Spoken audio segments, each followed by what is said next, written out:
On a le sentiment que s'il n'y avait pas de date limite pour adopter le budget municipal, on sera encore en train d'attendre qu'on nous présente.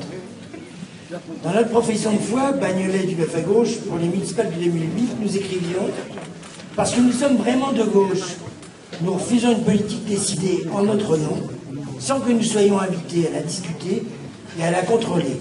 C'est pourquoi nous refusons les accords flous, bâclés, conçus à la hâte et dans la confusion, sans tirer les leçons du passé. Ce qui se passe ici semble nous confirmer largement ce qu'on écrivait il y a 8 ans et qui semble ne pas avoir changé. Nous écrivions plus loin que le spectacle donné par la majorité à Bagnolet, la majorité sortante bientôt, montre à quel point se fait sentir le besoin d'un véritable changement. Ce texte n'a pas pris une seule ride, malheureusement, bien au contraire. Et pour nous, ce que devrait incarner le front de gauche n'a rien à voir avec la politique du maire de Bagnolet, trop longtemps soutenu par sa majorité municipale.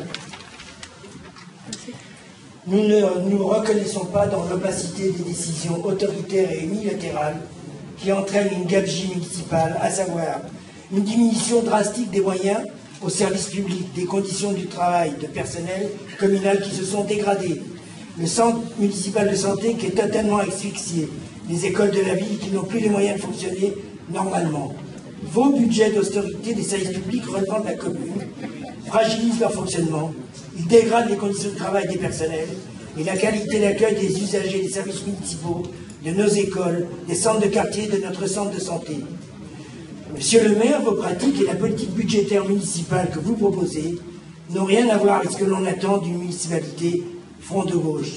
Nous sommes une partie de ce front de gauche et nous ne nous reconnaissons pas plus dans ces pratiques autoritaires que dans la privatisation du patrimoine municipal au profit d'opérations immobilières spéculatives pour rembourser des emprunts excessifs et leurs intérêts spéculatifs contre lesquels vous ne faites rien. Il en va de même de cette construction d'un nouveau centre administratif au coût exorbitant, au détriment d'une politique sociale, au bénéfice de l'humain et de l'humain d'abord. C'est pourquoi nous appelons le conseil municipal à rejeter le budget qui est proposé ce soir. Ce n'est pas quelques corrections à la marge qui modifieront une politique que nous contestons. C'est une véritable rupture avec ces pratiques et l'instauration d'une réelle démocratie participative, s'appuyant sur les valeurs du front de gauche et ses propositions pour construire avec les citoyens la traduction budgétaire d'une politique solidaire qui place l'humain d'abord. C'est cette ambition que nous souhaitons partager demain avec la majorité des Bagnoltais. Nous vous remercions.